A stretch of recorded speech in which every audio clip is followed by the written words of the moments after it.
السلام عليكم ورحمة الله وبركاته. نحمده ونصلي على رسوله الكريم. أما بعد فقد قال الله تعالى في القرآن الكريم والفرقان المجيد بعد أعوذ بالله من الشيطان الرجيم بفضل بسم الله الرحمن الرحيم. يا أيها الذين آمنوا اتقوا الله حق تقاته ولا تموتن إلا وأنتم مسلمون. وقال نبينا حبيبنا صلى الله عليه وسلم إنما الأعمال بالنيات وإنما لكل امرئ ما نوى أو كما قال عليه الصلاة والسلام. புகழும் புகழ்ச்சியும் இறைவனாகிய அல்லாஹ்வுக்கே உரித்தாகட்டுமாக. நற்குணத்தின் தாயகம் நபிகள் நாயகம் ஸல்லல்லாஹு அலைஹி வஸல்லம் அவர்கள் மீதும் அவர்களை பின்பற்றி வாழ்ந்த சக்திய சஹாபாக்கள் மீதும் தாபியீன்கள் மீதும் தபா தாபியீன்கள் மீதும் குறிப்பாக இங்கு அமர்ந்திருக்கும் உங்கள் மீதும் என் மீதும் அல்லாஹ்வின் சாந்தியும் சமாதானமும் என்றென்று முட்டாக நிலவட்டுமாக.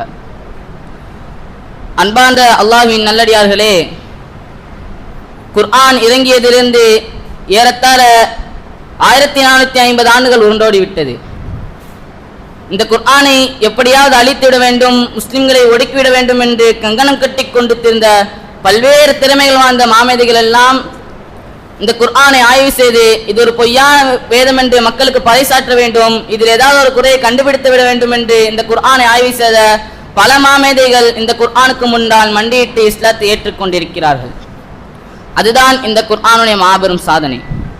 இந்த குர்ஆன் எப்படிப்பட்ட அறிஞர்கள் எல்லாம் மாட்டியிருக்கிறது என்று யோசித்து பார்த்தால், சிந்தித்து பார்த்தால், வரலாற்றுகளை புரட்டி பார்த்தால் நம்மை வியப்பூட்டும் வகையிலான பல சம்பவங்களை இந்த குர்ஆன் இந்த உலகத்தில் நிகழ்த்தியிருக்கிறது. அன்பார்ந்தவர்களே, இரண்டாவது கலீஃபாவான உமர் ரலியல்லாஹு அன்ஹு அவர்கள் மரணிக்கும் பொழுது ஏறத்தாழ 62 நாடுகளை இஸ்லாமிய சாம்ராஜ்யமாக ஆண்டு கொண்டிருந்தார்கள். அந்த கலீஃபா இஸ்லாமை ஏற்பதற்கு முன்னால் இஸ்லாத்தை ஏற்றவர்களை புரட்டி எடுத்த அந்த உமர் ரலியல்லாஹு அன்ஹு அவர்கள் அன்னலாரை உயிரோடு கொல்ல வேண்டும், இஸ்லாமை வேரோடு அழிக்க வேண்டும் என்று கங்கணம் கட்டி கொண்டு திரிந்த அந்த உமர் ரலியல்லாஹு அன்ஹு அவர்கள் தன்னுடைய எல்லா வெறுப்பையும் முஸ்லிம்கள் மீது உமிழ்ந்த அந்த உமர் ரலியல்லாஹு அன்ஹு அவர்கள் ஒரு தடவை தன்னுடைய வாளை எடுத்துக்கொண்டு அன்னலாரை வெட்டுவதற்காக விரைகிறார்கள். வழியில் மறைத்தோர் சஹாபி கேட்கிறார், உமரே உங்களுடைய பயணம் மிக வேகமாக இருக்கிறது, உங்களுடைய நடை மிக வேகமாக இருக்கிறது, எங்கு சென்று கொண்டிருக்கிறீர்கள்?